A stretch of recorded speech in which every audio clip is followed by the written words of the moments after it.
تو ہمارے ایک وزیر امریکہ پہنچے ہوئے ہیں، یوں تو امریکہ کے پڑھے بھی ہوئے ہیں، سنتے ہیں کہ وہاں کی یونیورسٹیز سے پڑھنے والے بڑے قابل ہوتے ہیں،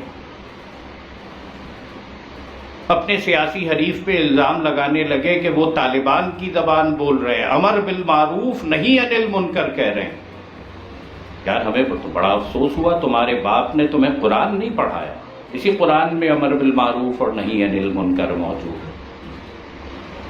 تم قوم کو بھکاری ہی بناؤ گے، آگے نہیں لے جا سکتے۔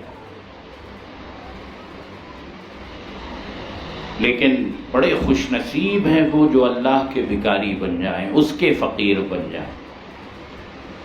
1000 سجدوں سے دیتا ہے آدمی کو نجات، آدمی کو ہر غلامی سے نجات اللہ کی پناہ میں ملتی ہے۔